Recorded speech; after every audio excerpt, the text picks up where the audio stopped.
ఇంకా విపరీతంగా గాలింపులు చేస్తూ ఉన్నారు మా పార్టీ నాయకుల కోసం, కార్యకర్తల కోసం.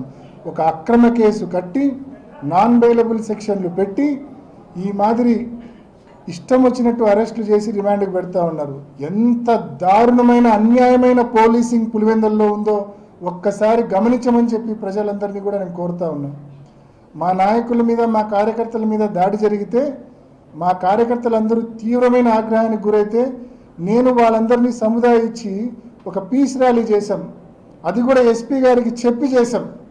ఎస్పీ గారికి చెప్పి ఇట్లా పీస్ ర్యాలీ చేస్తాం, మా కార్యకర్తల పైన జరిగిన దాడికి సంఘీభావంగా ఒక పీస్ ర్యాలీ చేస్తామంటే ఆ చెప్పి చేసినా కూడా 150 మంది మీద మళ్ళీ కేసులు కట్టినారు ఆ ర్యాలీ చేసినందుకు. మా పార్టీ ఎంపీపీ ఒకరు టీడీపీలోకి పోతా ఉంటే ఫోన్ చేసి, ఎందుకయ్యా వైఎస్ఆర్సీపీ బీఫామ్లో గెలిచినావు, వైస్ ఎంపీపీగా నీకు పార్టీ గుర్తింపు ఇచ్చింది, నిన్ను బాగా చూసుకుంది, ఎందుకయ్యా నువ్వు పార్టీకి మారుతా ఉన్నావని అడిగితే దానికి మళ్ళా ఒక ఫాల్స్ కేసు కట్టినారు. ఇష్టం వచ్చినట్టు కేసులు కట్టడం, ఇష్టం వచ్చినట్టు నాన్ బెయిలబుల్ సెక్షన్లు పెట్టడం, పులివెందుల మండలంలో ఉన్న యాక్టివ్గా ఉన్న వైఎస్ఆర్ కాంగ్రెస్ పార్టీ నాయకులను, కార్యకర్తలను అరెస్ట్ చేయడం. నిజంగా కూటమి ప్రభుత్వానికి, తెలుగుదేశం ప్రభుత్వానికి నిజంగా మీ పరిపాలన పైన నమ్మకం ఉంటే, మీరు సూపర్ 6, సూపర్ 7 అమలు చేసినామని మీరు అనుకుంటే, మీ పర్ఫార్మెన్స్ పైన మీకు నమ్మకం ఉంటే ఇన్ని అక్రమ కేసులు పెట్టాలన్నా మా వాళ్ళ మీద, ఇన్ని బైండవర్లు చేయాలన్నా, ఇంతగా భారీ కుట్రలు పన్ని పోలింగ్ బూతులనే మార్చేయాలన్నా, ఇవన్నీ అవసరమా? నిజంగా మీ పర్ఫార్మెన్స్ మీద మీకు నమ్మకం ఉంటే. అవి లేవు కాబట్టి, మీ పర్ఫార్మెన్స్ మీద మీకు నమ్మకం లేదు కాబట్టి, బలహీనంగా ఉన్నారు కాబట్టి మీ బలహీనత నుంచే ఇటువంటి దాడులు వస్తూ ఉన్నాయి, మీ బలం నుంచి కాదు. ఇవాళ ఈ పోలింగ్ బూతుల షిఫ్టింగ్ అనేది కూడా అతిపెద్ద కుట్ర. అంటే పోలింగ్ శాతంను డ్రాప్ చేయాలా, పోలింగ్ శాతం పడిపోవాలా, బూతులను క్యాప్చర్ చేయాలా, తమ వశం చేసుకోవాలన్న ఒక కుట్ర, ఒక పన్నాగంతో ఈ పోలింగ్ బూతులను పూర్తిగా అధికార తెలుగుదేశం పార్టీ ఎన్నికల కమిషన్ పూర్తిగా కొల్యూడై ఈ మాదిరి పోలింగ్ బూతులను పూర్తిగా మార్చడం జరిగింది.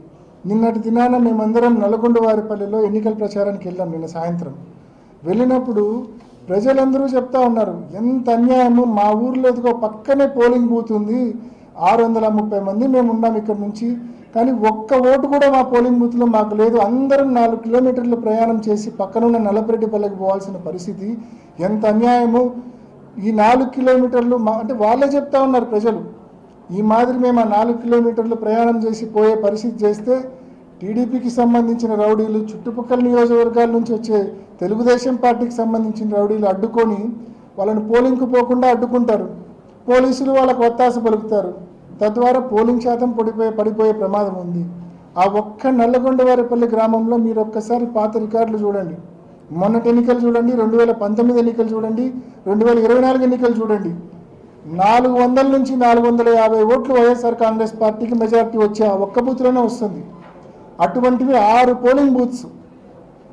పోలింగ్ బూత్స్ వీళ్ళు ఇష్టం వచ్చినట్టు షిఫ్ట్ చేసి పారేసినారు పోలింగ్ శాతం తగ్గడానికి. అంటే ఇన్ని బైండ్ ఓవర్ కేసులు ఒక పక్క పెడతా ఉన్నారు, ఇన్ని నాన్ బెయిలబుల్ కేసులు, ఫాల్స్ కేసులు ఒక పక్క పెడతా ఉన్నారు, ఈ మాదిరి హత్యాయత్నాలు చేస్తూ ఉన్నారు. ఇవన్నీ చాలా ఉన్నట్టు మళ్ళా పోలింగ్ బూతులు ప్రజలకు ఇంకా సౌలభ్యం పెంచాలే కానీ ఈ మాదిరి ప్రజలకు అసౌకర్యంగా ఎక్కడ చేయకూడదు. మరి ఇంత ఘోరంగా ఎన్నికలు కండక్ట్ చేస్తూ ఉన్నారే ఈ రాష్ట్ర ప్రభుత్వము, ఎన్నికల కమిషను కొల్యూడయ్యి, మరి దీన్ని ఎన్నికలను నిజంగా అంటారా? ప్రతి ఒక్కరం ప్రశ్నిస్తూ ఉన్నాం. తెలుగుదేశం పార్టీ ఏమైనా మాట్లాడితే మా అభివృద్ధి చూసి ఓటేయండి అంటారు. నిజంగా వాళ్ళు ఏం అభివృద్ధి చేసినారంటే, అభివృద్ధి చేసినామని చెప్పుకుంటే, ఒక 100 సార్లు చెప్పుకుంటే ప్రజలు ఏమైనా నమ్ముతారని ఏమైనా అపోహలో ఉన్నారేమో.